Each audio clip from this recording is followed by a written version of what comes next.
ऋषि कुमार किंदम के शाप से पांडु को वैराग्य। जन्मेजय ने पूछा, भगवान, आपने धृतराष्ट्र के पुत्रों का जन्म और नाम सुनाया, अब मैं पांडवों के जन्म की कथा सुनना चाहता हूँ। वैशंपायन जी ने कहा, जन्मेजय, राजा पांडु एक वन में विचर रहे थे।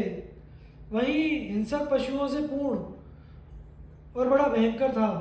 घूमते घूमते उन्होंने देखा एक युद्धपति मृग अपनी पत्नी मृगी के साथ मैथुन कर रहा है। पांडु ने साध कर 5 बाण मारे, वे दोनों घायल हो गए।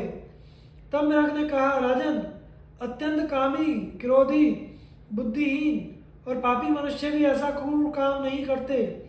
आपके लिए तो उचित यह है कि पापी और क्रूर कर्म मनुष्यों को दंड दें। मुझ निरपराध को मारकर आपने क्या लाभ उठाया?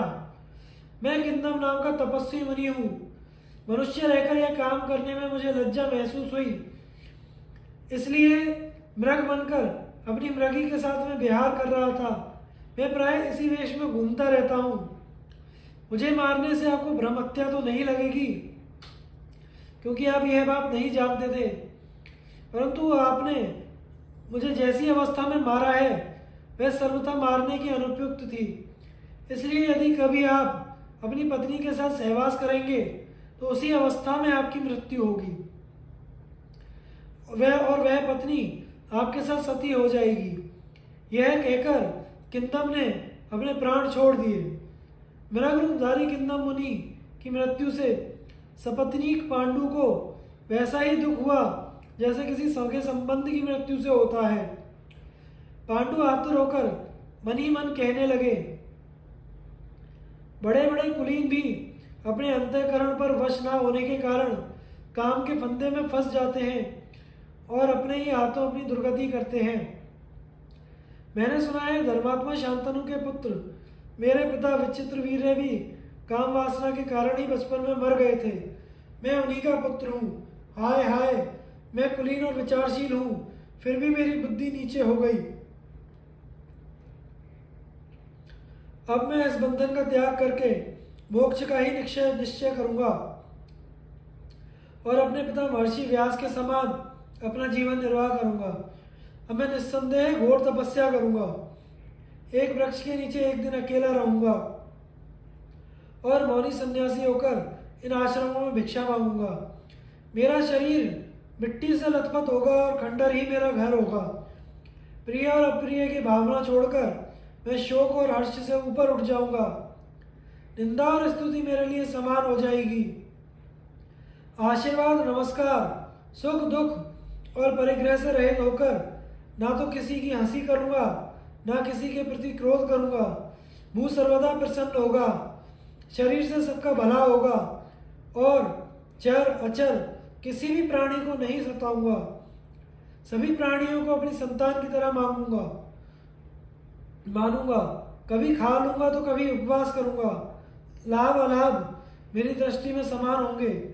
कोई मेरी एक बाह को वसूले से काट डालेगा और एक चंदन में लगा देगा तो उन दोनों के प्रति मैं बुरा भला कुछ भी नहीं सोचूंगा।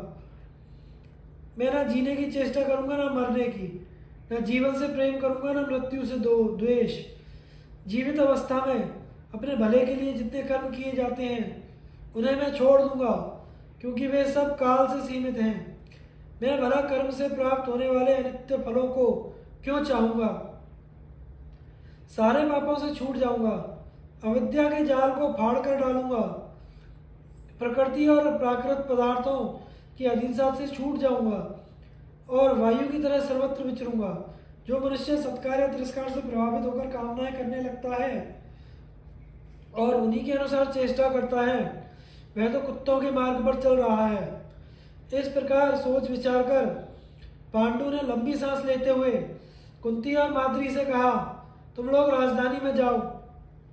वहां हमारी माता विदुर, धृतराष्ट्र, दादी सत्यवती, भीष्म, राजपुरोहित, ब्राह्मण, महात्मा, सगे संबंधी, पूर्वासी और मेरे आश्रित सबको प्रसन्न करके कहना कि पांडु ने संन्यास ले लिया है। कुंती और माद्री ने अपने पति की बात सुनकर और उनके वनवास का निश्चय जानकर कहा, आर्यपुत्र, संन्यास आश्रम के अतिरिक्त और भी तो ऐसे आश्रम हैं जिनमें आप हम लोगों के साथ महान तपस्या कर सकते हैं।